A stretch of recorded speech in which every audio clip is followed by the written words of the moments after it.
Praise the lord, హల్లెలూయా. దేవుని నామానికి మహిమ కలుగునుగాక. ప్రియమైన దేవుని బిడ్డలారా, ఈ రోజుల్లో మనం చూస్తూ ఉన్నాం, యేసు ప్రభువుని నమ్ముకుంటే ప్రజలందరూ చాలా వింతగా, విచిత్రంగా, వీడెక్కడికో మరి ఏదో గుంటలోకి దిగిపోయినట్లుగా చాలా నీచంగా చూస్తున్నారు కదండి. యేసు ప్రభుని నమ్ముకున్న వారు మరి దేవుని కోసం పరిశుద్ధ జీవితాలు కలిగి బ్రతుకుతూ ఉంటే లోకంలో ఉన్నవారికి అది వెర్రితనంగా కనబడుతుంది.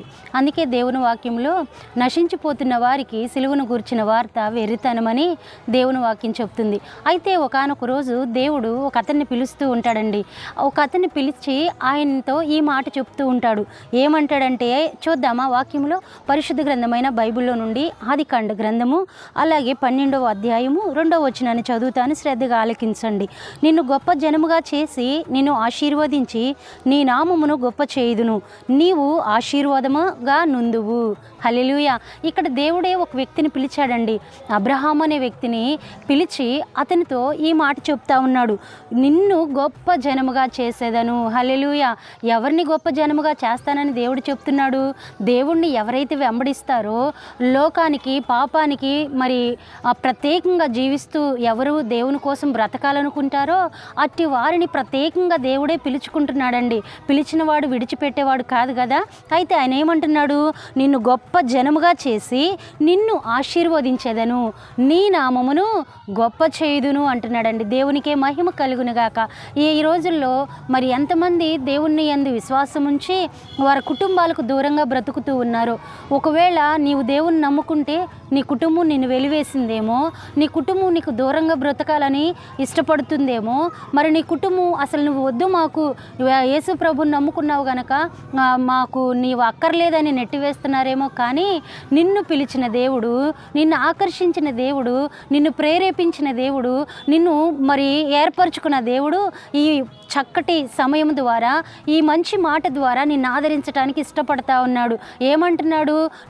నీ నామమును గొప్ప చేయుదును, నిన్ను ఆశీర్వదించేవాడను నేను అని చెప్తున్నాడండి.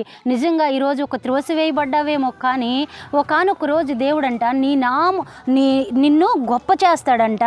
అంతేకాకుండా నీ జనముగా నిన్ను చేసి దేవుని సన్నిధిలో నిన్ను ఒక ఉన్నతమైన స్థితి కలిగి, ఉన్నతమైన పరిస్థితులు కలిగి, అనేకులు నీ వైపు నీ దగ్గరకు వచ్చే విధంగా దేవుడు నిన్ను ఆశీర్వదిస్తాడంట. ఆయన అంటా ఉన్నాడు, నీ నామమును గొప్ప చేస్తాను, నీవు ఆశీర్వాదముగా నుందువు. హల్లెలూయా. ఆశీర్వాదముగా ఉంటావంట. ఇప్పుడు ఒకవేళ కష్ట పరిస్థితులు అనుభవిస్తూ ఉండొచ్చు, బాధాకరమైన పరిస్థితులు అనుభవిస్తూ ఉండొచ్చు, నెట్టివేయబడి మరి ఒంటరి పరిస్థితుల్లో మీరు ఉండవచ్చు. కానీ ఒకానొక రోజు పిలిచిన దేవుడు విడవక తప్పకుండా నీ నామమును గొప్ప చేసి నిన్ను ఆశీర్వదిస్తాను అని వాగ్దానం ఇస్తున్నాడండి. ఈ వాగ్దానం పట్టుకొని దేవుని సన్నిధిలో మీరందరూ ప్రార్థించండి. ప్రభువా, ఇదిగో మమ్మల్ని పిలిచావు, మమ్మల్ని ఏర్పరచుకున్నావు, మమ్మల్ని మీ కొరకు నియమించుకున్నావు, ప్రత్యేకించావు లోకములో నుండి, నా కుటుంబంలో నుండి. మరి ఏ ఉద్దేశంతో ఇలాగూ ఏర్పరచుకున్నావో మరి ఆ ఉద్దేశం సంపూర్ణంగా మా జీవితాల్లో నెరవేర్చబడాలని దేవుని సన్నిధిలో ప్రార్థించండి. అబ్రహాముతో ఎంత గొప్ప వాగ్దానం, నిన్ను గొప్ప జనముగా చేసి నిన్ను ఆశీర్వదించి నీ నామమును గొప్ప చేయుదును, నీవు ఆశీర్వాదముగా నుందువు. తుదకు మీరందరూ కూడా ఏ నోటితో త్రోసివేయబడ్డారో, ఏ నోటితో నెట్టివేయబడ్డారో, ఏ కుటుంబాలు వెలివేయబడ్డారో ఆ కుటుంబాలన్నిటికీ కూడా మీరందరూ ఆశీర్వాదకరంగా ఉంటారని ప్రభు పేరట కోరుకుంటూ ఈ మాటలు ముగిస్తూ ఉన్నాను. ప్రభు నామానికే మహిమ కలుగునుగాక. ఆమేన్.